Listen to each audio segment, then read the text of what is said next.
Well, for the second day in a row, I think I said this yesterday, Kyle Larson has obliterated the field. Larson yesterday led 90 out of 300 laps, and today he led 411 out of 500.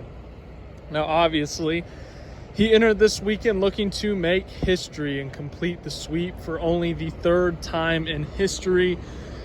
The previous two instances happened right here at Bristol Motor Speedway, but it was another Kyle Busch.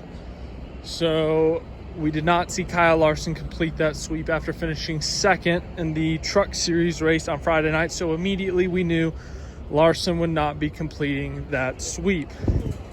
Now, as for the Xfinity Racing Cup race, as I said, domination, obliteration of the field, no hope for anyone else. Now, a lot of talk this weekend about the tires and how good are the tires, and they didn't wear much. And last spring we saw excessive extreme wear. Well, we're back to the not a lot of wear. Kyle Larson did talk about in his post-race interview how, yes, the tires may have not seemed to wear because they weren't pitting every 30 to 40 laps, but there was still management of the tires at least.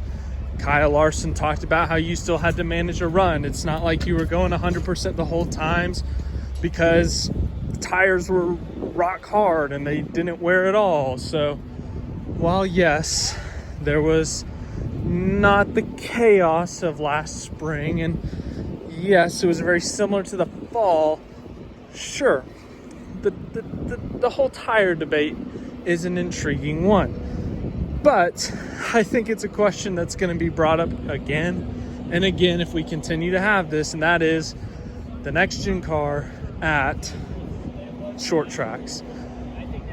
Because the only ones we've really seen that have been good have been tire races. Jeff Gordon talked about it in the post-race, talked about having to adjust or having to put all this pressure on Goodyear because we see, firstly, they have to make a durable tire. He referenced that 2008 Indianapolis race in which tires were blowing every 10, 15 laps. Well, we don't want to see that, obviously, but on the flip side, we don't want to see an overly boring race. I interrupt this conversation because look who's walking by. It's Kyle Larson. Anyways, back to the conversation at hand. Just looking at the tires, Jeff Gordon, he kind of makes a point. You don't want to see the extreme where tires are dying every 10 laps. But on the flip side of things, you don't really want to see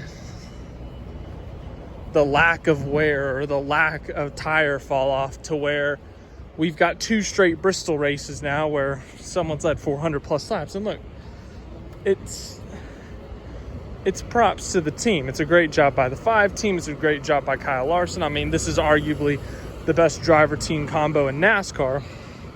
But once again, you really don't want to see this kind of thing happen at every single short track race. Denny Hamlin a couple weeks ago led, 200 and something out of 300 something laps. So, yeah, chaos. So I'm walking in circles now. I don't know what to do. Everyone's watching the Masters around here, so